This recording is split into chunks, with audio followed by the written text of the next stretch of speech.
आज सबसे ज़्यादा परेशानियां या सबसे ज़्यादा क्रम देखा जाता है तो ये देखा जाता है कि हम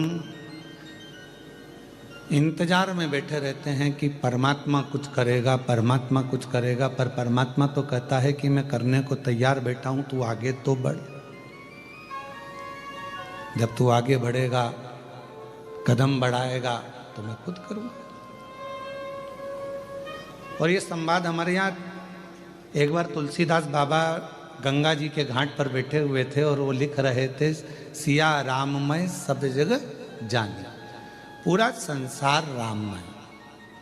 तुलसीदास जी ने चौपाई लिख दी। उठ के जाने लगे तुलसीदास बाबा, और तुलसीदास जी जब उठकर जाने लगे रिटर्न, तुलसीदास जी जब उठकर जाने लगे तो एक छोटा सा बच्चा दौड़ कर आया, और छोटा सा बच्चा दौड़ कर आकर, बाहर का बढ़ रहा है अंदर का बढ़ा, छोटा सा बच्चा दौड़ कर आया और छोटा सा बच्चा दौड़ कर आकर कहता है, बाबा उधर से मत जाना, सामने से एक बेल आ रहा है और वो नंदी, वो वृषभ, वो बेल तुम्हें मार देगा, वो नंदी तुम्हें मार देगा, तुम उधर से मत जाओ, तुम उधर से बिल्कुल निकल कर मत जाना, नहीं तो वो नंदी तुम्हें मारेगा। इतने में तुलसीदास जी ने कहा, मैंने अभी हाल गंगा जी के तट पर चौपाई लिखी कि सिया राममय सब जग जानी, सब में राम समाया है, तो नंदी मुझे मार नहीं सकता, क्योंकि उसमें भी राम है, उसमें भी भगवान है। मैं तो जाऊंगा, चले। और इतनी देर में वो नंदी आया और तुलसीदास जी को सींग पे उठाया, पटक दिया, रोंद दिया और चलेगा। तुलसीदास जी को गुस्सा आया, गंगा जी के घाट पर, ये बक्से नहीं चल रहे हैं, तुलसीदास जी को गुस्सा आया, गंगा जी के घाट पर वापस गए, कलम उठाया और चौपाई काटने लगे। इतनी देर में श्री हनुमान जी महाराज आए और हनुमान जी ने कहा, तुलसीदास जी तुम चौपाई क्यों काट रहे हो? कहा, मैंने लिखा कि सिया राममय सब जग जानी, जब मैंने सब में राम देखा था, नंदी में भी राम देखा था, बेल में भी राम देखा था, उस वृषभ में भी राम देखा था, तो उस बेल ने मुझे क्यों मारा? इसलिए मुझे ये चौपाई काटना। तो हनुमान जी बोले, तुम बेल में राम देख रहे थे, वो छोटा सा बच्चा आकर बताया, उसमें राम नजर नहीं आया कि उधर नहीं जाना है, वो रास्ता बेकार है, वो रास्ते में कोई खड़ा हुआ है, मार देगा तुमको, तुम्हें काट देगा। अगर कोई बच्चा आकर बता रहा है तो उसमें भी तो राम दिखना चाहिए। हम संपूर्ण ब्रह्मांड में राम देख रहे हैं, पर जो हमारे नज़दीक में है, जो हमारे पास में है, जो हमारे करीब में है, हम उसमें परमात्मा का दर्शन नहीं कर पाते। पितृपक्ष चल रहा है, श्राद्ध चल रहा है, हम पितरों में भगवान देख रहे हैं जो चले गए, और जो घर में माँ बाप बैठे हुए हैं उसमें हम भगवान देख ही नहीं पा रहे।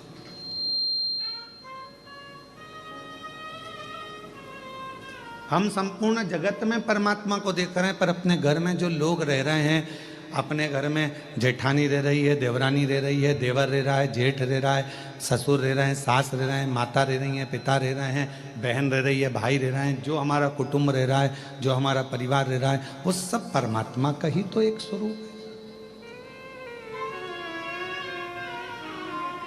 हम उसमें तो हमारे ईश्वर को देख ही नहीं पा रहे, हम परमात्मा को उसमें देख ही नहीं पा रहे। सब में हम भगवान को देखें,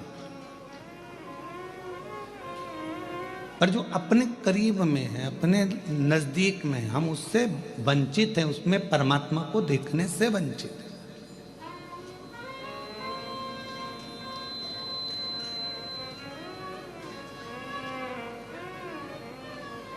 भूख, भोजन और भय, क्या क्या चीज है? जम के बोलो। भूख, भोजन और भय, ये तीन चीजें हैं। और ये तीनों चीजें व्यक्ति के जीवन में कब समाप्त होती है? जब तक भगवान नहीं मिलता तब तक। परमात्मा नहीं मिलता तब तक। भगवान की कथा में आपका मन लग गया, भगवान के सत्संग में मन लग गया, भगवान के भजन में मन लग गया, शिव जी की आराधना में मन लग गया, तो फिर तुम्हारी भूख भी चली जाएगी। यही कि यही अपने कर्म के प्रति भी, तुम्हारा मन पढ़ाई में लग गया, तुम्हारा मन कार्य में लग गया, तुम्हारा मन अपनी नौकरी में, सर्विस में, व्यापार में, जो तुम लगनता से काम में लग गए, और तुम्हारा दिल यदि काम में लग गया तो तुम्हें भूख नहीं लगेगी, भूख नहीं लगेगी।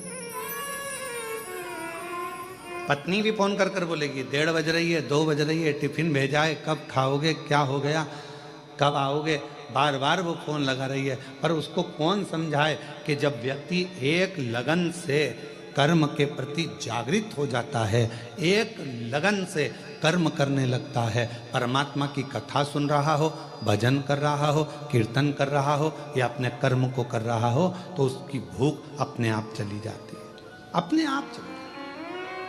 फिर दूसरे नंबर पर बताया कि दूसरे नंबर पर जाता है भोजन।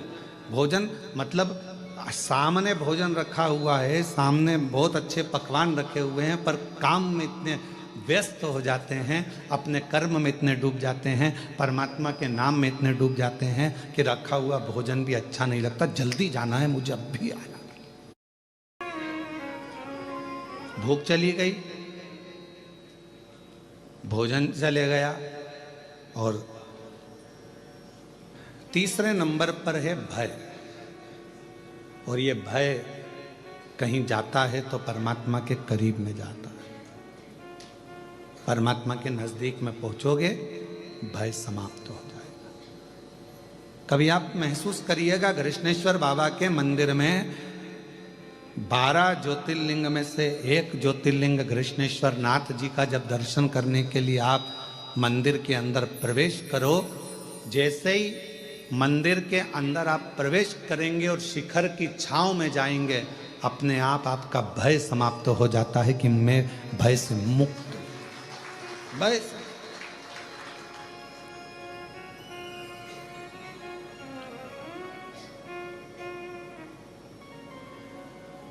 भय कब लगता है? जब व्यक्ति अकेला होता है। छोटे से बच्चे का हाथ पकड़कर चलो, पूरे मेले में घूमना। कृष्णेश्वर बाबा का जो मेला भरा है ना, आपके आसपास में कोई मेला भरा है तो बच्चा साथ में रहे, अपने पापा के, अपनी मम्मी के, अपने भाऊ के, अपने पिताजी के और माताजी का, अपनी आई का हाथ पकड़ा हो और बच्चा सब दूर घूमेगा ना, तो उसको मेला बहुत अच्छा लगता है, खूब खुश होता है, मेले में खूब नाचता है, खूब आनंद लेता है। पर वो बच्चे का हाथ छूट गया, अकेला हो गया, अब वो मेला अच्छा लगेगा क्या उसको? जम के बोलो जरा, नहीं लगेगा। कोई उसको गुब्बारा ला कर देगा, अच्छा लगेगा, कोई उसको टॉफी ला कर देगा, अच्छा लगेगा। बच्चे को मेला कब तक अच्छा लग रहा है? जब तक वो अपने पिता का हाथ पकड़ा हुआ है, तो वो भय से मुक्त है। अब तो कोई भी उस बच्चे को मिलता है तो उसको भय लगता है, उसको डर लगता है। उसी तरह जब तक आप अपनी जिंदगी में एक बार अगर कृष्णेश्वर बाबा के दर्शन नहीं करे हो, तो समझ लो आप भय में पड़े हुए हो, और जिस दिन कृष्णेश्वर बाबा के दर्शन कर लिए, उस दिन भय से मुक्त हो गए। भय से। पिता है मेरा साथ में, मेरा बाबुल है साथ में, मेरा बाबा है साथ में, मेरा शंभू मेरे साथ में है।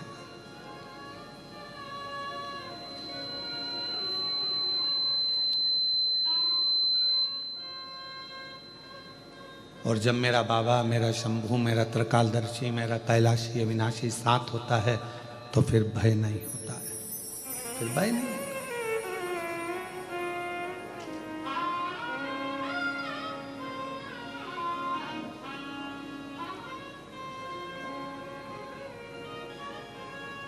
वो कहे रोज 1 लोटा जल चढ़ाते हो, शिव के मंदिर जाते हो, शंकर की शरणागति में जाते हो, मंदिर में 1 लोटा जल चढ़ाते हो, तो आप अकेले नहीं।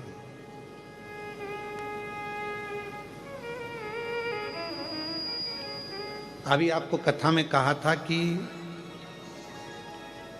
भोजन 5 रात्रि हमारे पेट में रहता है, शरीर में रहता है। दूध जम के बोलो। 7 रात्रि हमारे शरीर में रहता है। दही 20 रात्रि हमारे शरीर में रहता है। घी गाय का 1 महीना हमारे शरीर में रहता है। और जो भगवान शंकर के मंदिर में जाकर 1 लोटा जल चढ़ाकर उसका आचमन कर लेता है, वो हर घड़ी हर पल शिव हमारी श्वासों में रहता है। हर पल रहता, हर घड़ी रहता।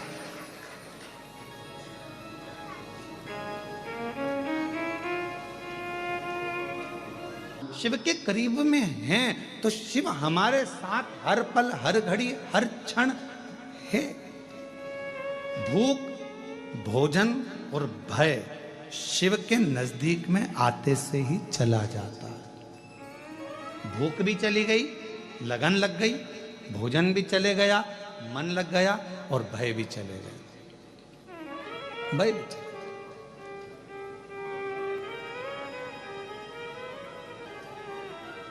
अब जब भगवान से लगन लगाकर बैठ गए तो पूरन पोली और आमटी भाएगी।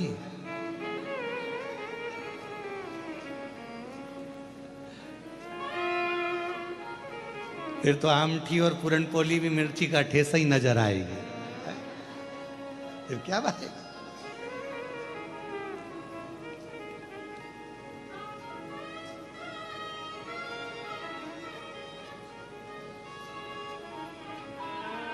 और एक बात और है, तुमचा मराठी भाषा चांगला आहे।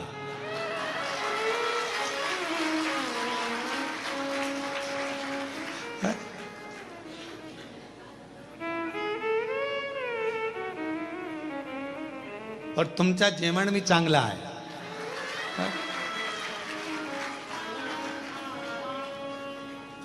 नारखेड़े जी या पाटिल जी, तुम लोग 1-1 महीना बांध लो हमको मराठी सिखाने के लिए। 1 महीना एक आओ, 1 महीना एक आओ, जहां हमारी कथा चले वहां रहकर 1 घंटा में मराठी सिखाओ।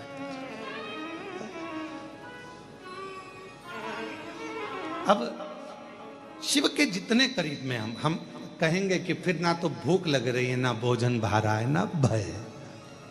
अब होगा जो देखा जाएगा। तुम्हें अपना बना बैठे जो होगा देखा जाएगा। जब उससे लगन लग गई तो फिर अब क्या सोचना।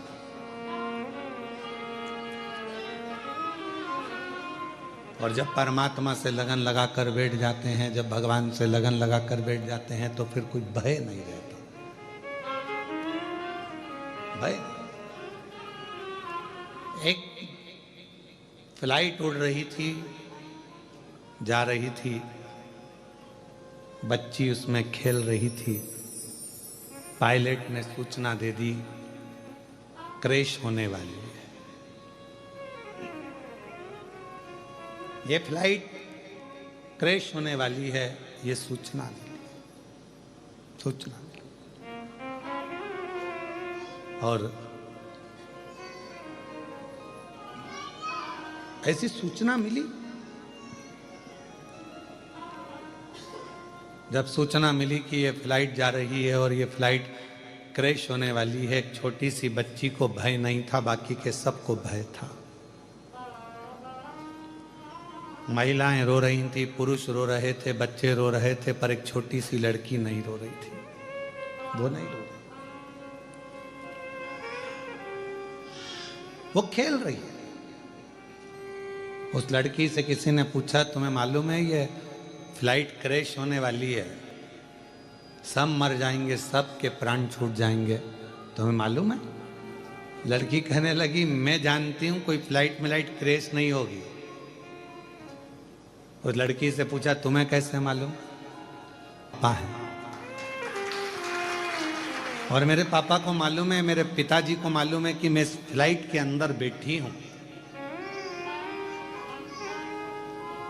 जब फ्लाइट उड़ाने वाला तुम्हारा पिता होगा, उसको मालूम होगा कि तुम अंदर हो, तो वो फ्लाइट क्रैश होने देगा?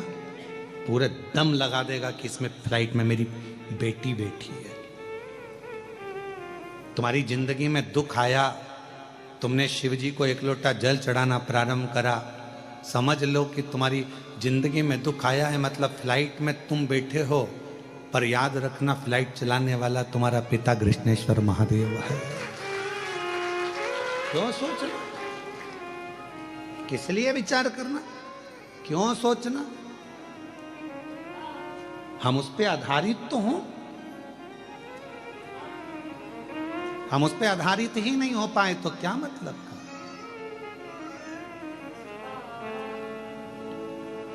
नारखेड़े जी, यहाँ डॉक्टर साहब बैठे नांदेड़ वाले, कथा करवाई इन्होंने नांदेड़ में, तो इतना वहां पर पानी आ गया 2 दिन कथा के बाद में, इतना पानी कि जहां कथा थी वहां घुटना घुटना में पिल्ली पिल्ली पानी हो गया।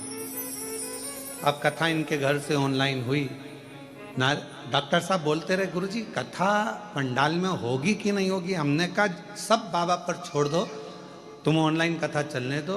2 दिन ऑनलाइन कथा चली, तीसरे दिन स्वयं प्रशासन ने कह दिया कि जगह पूरी खाली हो चुकी है, आराम से कथा करिए, शिव को कथा कराना थी और कथा पूरी।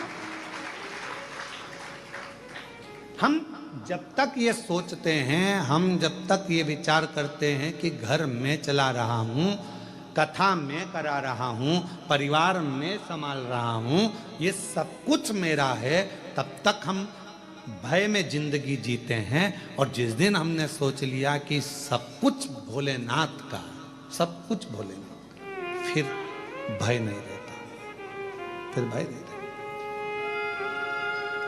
बेटा किसका? शिव जी का। तुम अपना क्यों मान रहे हो?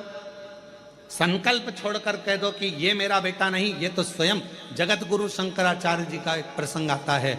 जगत गुरु शंकराचार्य जी जब बाल्य अवस्था में थे, छोटे सी अवस्था थी और उनके अंदर इतनी विद्वत्ता थी भगवत भजन की, और वो जब माता जी के साथ में तालाब में गए तो माँ उनको जाने नहीं दे, उनको भजन करने नहीं दे, उनको लगे कि ये मुझे छोड़कर चले जाएगा। माँ के सामने तालाब के अंदर चले गए छोटा सा बालक शंकर, और अंदर गए और चिल्लाने लगे, माँ मुझे मगर ने पकड़ लिया, माँ मुझे मगर ने पकड़ लिया। माँ अंदर कैसे जाए, उसे तैरना नहीं आता था, बच्चे को कैसे भगाए। तब शंकर ने कहा, माँ मगर कह रहा है, तू मुझे अब्बी की अब्बी दान दे दे शिव जी को कि मेरा बेटा शंकर का।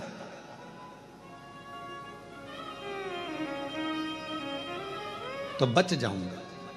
शिव को दान दिया, शंकर का हो गया।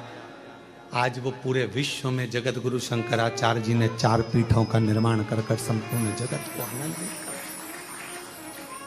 हम सोच कर बैठे हैं ये घर मेरा है, ये जमीन मेरी है, जायदाद मेरी है, परिवार मेरा है, कुटुंब मेरा है, बेटे मेरी, बहू मेरी, पोता मेरा, पोती मेरी, नाती मेरे, पंती मेरे, सब मेरे अपने हैं। ये बेटी मेरी है, दामाद मेरे हैं, ये मेरा है, वो मेरा है। ये सारा भ्रम छोड़ दो। तुम्हें लग रहा है कि अब मेरे से कुछ भी नहीं सद रहा, तब हाथ में जल लेकर कह दो, अब शंकर ये तेरा बेटा है, ये तेरी बेटी है, ये तेरी पुत्री है, ये तेरा पुत्र है, अब तुझे संभालना है, अब मेरा नहीं है। अगर वो संसार सागर में, जैसे मार्कंडेय बाबा के लिए वर्णन किया गया कि मार्कंडेय जी की तो उम्र थोड़ी सी थी, और मार्कंडू जी ने कह दिया कि मार्कंडेय को शिव की भक्ति में लगा दो, उसके भरोसे छोड़ दो, उसके आश्रित छोड़ दो। जब उसकी औलाद हो जाएगी, उसकी संतान हो जाएगी तो वो संभालेगा। आखिरी में हुआ क्या, मार्कंडेय जी को उम्र प्राप्त हो गई, ऐसी उम्र की वो प्राण ना छूटे।